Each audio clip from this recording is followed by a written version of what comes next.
prej shenjave të kiametit është dhuhurul maazif, përhapja e instrumenteve muzikore.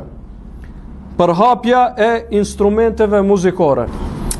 Transmeton Sehel ibn Saadi, përhapja e instrumenteve muzikore, këtu thot përhapja e instrumenteve muzikore, lejimi i muzikës. Prej shenjave të kiametit është se ka musliman që do ta lejojnë muzikën dhe do thonë se është halal, dhe përhapja e shumë të këngëtarëve dhe këngëtareve. Thot Sehel ibn Saadi se Resulullahi sallallahu alaihi wasallam ka thënë se yekun fi akhiri zaman khasfun wa qadhfun wa maskh. Para kiametit do të ndodhin shafitje të tokës. Allahu do t'i shafit disa njerëz në tokë. Wa maskh, do t'i deformoj disa njerëz. Wa qadhf, dhe do t'i godas me fatkeqësi natyrore disa njerëz. Pra do të përhapen këto dukuri. Shafitja, dënimi me dukuri natyrore, tsunami, tërmete, kështu me radhë, dhe mes i thojnë deformimi, kur fizionomia e njeriu deformohet. Dhe mesh është në dy forma. Deformim fizik edhe ka deformim pra shpirtëror. Kur edhe pse njeriu i ka gjitha pjesët e trupit, mirë po e sheh atë keqen pra tek ai, e sheh atë deformimin. Allahu na ruajt pra, merr formë të derit, neudhu billah pra. Njeriu merr formë të derit ose të majmunit, siç e përmendin pra dietarët. Ka prej dietarëve që e kanë komentuar kur thot Allahu subhanahu wa taala dhe i bëm ata jehudit, disa prej tyre i bëm dera e disa majmuna. Shumë prej dietarëve kanë komentuar se nuk janë bërë me të vërtetë dera të ecin me katër këmbë, po formën Allahu në fytyrat e tyre ja ka dhënë formë derit, pra i ka deformuar. Dhe ndoshta keni pa dhe një jahudi zullumqar udhëheqës tyre që e ka formën e derit, me siguri keni parë. Ka vdekaj, Allah e mallkoft. Tash jemi tek instrumentet muzikore. I thanë, ja Resulallah, kur do të shtohet kjo pra? Shafitja, dënimi, goditja. Thot, idha dhaharatil maazif wal kainat. Kur do të përhapen instrumentet muzikore dhe këngëtarët. Kur do të përhapen instrumentet muzikore dhe këngëtarët. Kjo është hadithi i parë që tregon se kjo dukuri nuk është e mirë, se kur do të përhapet kjo, do të vi dënimi i Allahut. Dhe ndoshta ju e keni parë një video, është interesante, pra kur duke kthyer, duke kënduar burra e gra bashkazi, shafitet ai vend. Shafitet, thuhet se ka qenë në Izrael, Allahu alem. E keni parë videon duke kthyer, pra një grup i madh i njerëzve, si janë duke kthyer shafitet. Ai objekt është bërë për çat punë.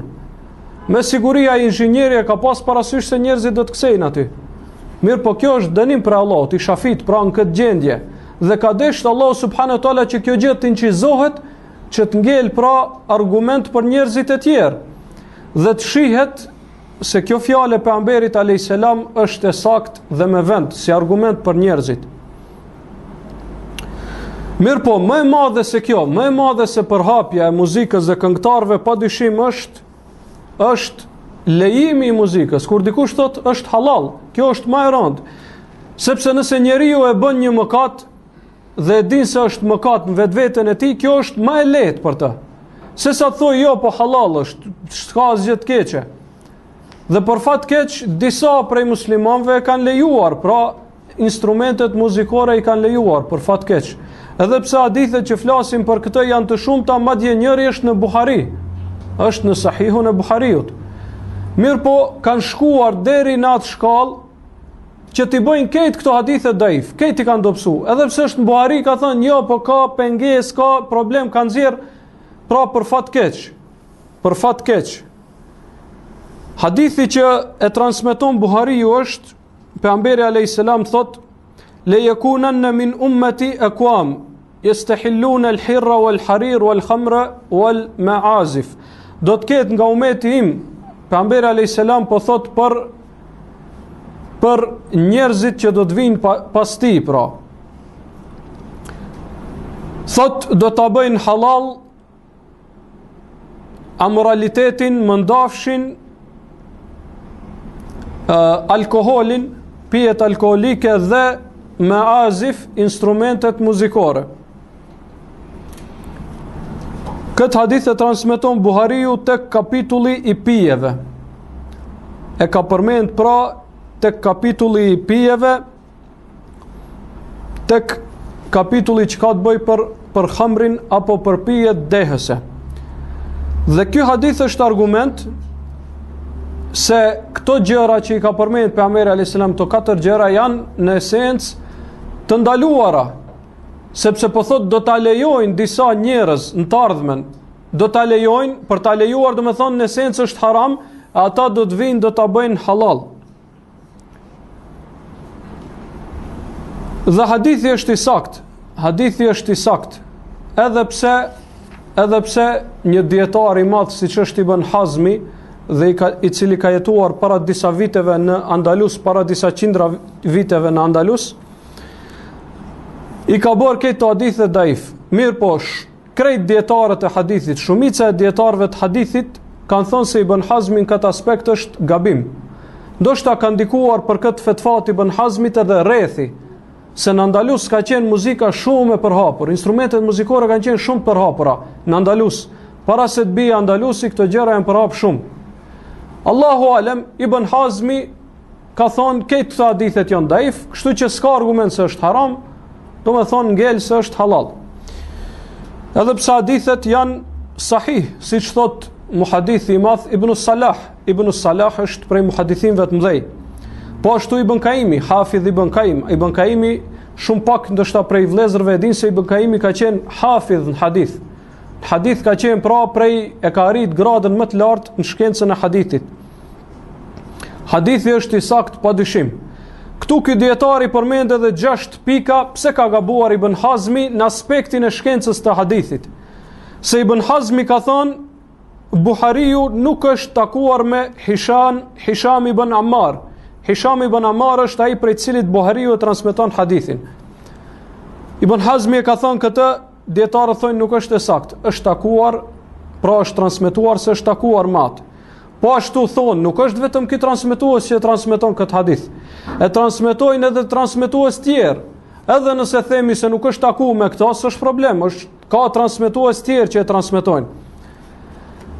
Po ashtu Buhariu, edhe nëse nuk është takuar me Hishamin, kur thot Buhariu në sahihun e tij, ka thonë Hishami, do me thonë është e transmeton për një njeriu të besueshëm prej Hishamit. Se Buhariu në shkencën e hadithit i ka kushtet më rigoroze. Kur thot Buhariu sahih, nuk ka dyshim për atë. Andaj, sido që ta kthejmë, nuk ka mundësi që krejt këto hadithe të jenë daif. Madje Shekh Albani përmend 6-7 hadithe apo 8 apo më shumë në lidhje me këtë mesele dhe thot nuk ka mundësi që krejt këto të jenë daif, të jenë dopta, nuk ka mundësi. Andaj këto hadithe janë të sakta. Transmetuesit janë të shumt nga rrugë transmetimeve të ndryshme, ndoshta kjo për shumicën e vëllezërve nuk është shumë e kapshme dhe me rëndësi, mirë po sidoqoftë, ai që jep fetva se instrumentet muzikore dhe muzika është halal, madje disa edhe ilahi e këndojnë me muzikë, ai është gabimtar, ai e ka gabim, kushdo qoftë dhe kudo qoftë ai. Sepse para fjalës së pejgamberit alayhis salam nuk i jepet përparësi asnjë fjale të askujt. Asnjë fjale të askujt. Dhe ai që është sprovuar me muzikë, e ka këtë profesion derisa ta lej. Dhe ai tjetri që është sprovuar me dëgjimin e saj, shumë ma lehtë kanë thonë është haram, mirë po ne po e dëgjojmë dhe jemi gabimtar, se sa thonë halal është. Mos mendojnë se do të shpëtojnë me bërjen halal të kësaj gjëje, sepse do të japin përgjegjësi para Allahut pse kanë thonë se është halal. Allahu thot mos thoni me fjalët tuaja gënjeshtër kjo është halal e kjo është haram, e të thoni shpifje mbi Allahun e lartësuar. Andaj një ashtu siç është përgjegjësi ta bësh haram halalin, Po ashtu është përgjithësi ta bësh haramin halal. Kjo është e dy anshme, sepse ata thonë keni frikë Allahun se halalin po e bëni haram. Nuk po e bëjmë na, o vllai i ndershëm, po e bën pejgamberi alayhis salam, fjalët e tij po i transmetojmë. Hadithi është në Buhari. Gjeje një muhadith pas Buhariut që ka qenë në gradën e Buhariut. S'ka shanca. Asnjë muhadith pas Buhariut nuk e ka arritur gradën e Buhariut. Nëse Ibn Hazmi ka thonë daif, Buhariu është më i fuqishëm se Ibn Hazmi, me gjithë respektin që e kemi për të dytë janë drejtar. Neve nuk na lejohet që të themi keq për asnjërin, dhe për dietarët e kohës sodit, Allahu a falt. Pejgamberi alayhis salam thot kur bën ijtihad dietari, nëse e qellon i ka dy shpërblime, nëse gabon e ka një shpërblim. Ne shpresojmë që krejt ta kenë një shpërblim, se janë mundu. Mirë po, kur analizon meselen e sheh se kanë gabu, dhe dikush nuk mund të më akuzoj mua apo vëllezërit që kanë mendimin tim se kush jemi ne në krahasim me Ibn Hazmin apo Jusuf Kardawin apo të ngjajshëm që e kanë bë halal. Sepse ne ju themi kush janë këta në krahasim me Buhariun, Abdullah ibn Mesudin prej save. Këto janë fjalë që nuk i takojnë një muslimanit i thoj, pra kush je ti në krahasim me këto, se fjalë të ngjashme. As ne nuk kemi drejt të shajmë këta dietar, themi Allahu u afalt pra për këtë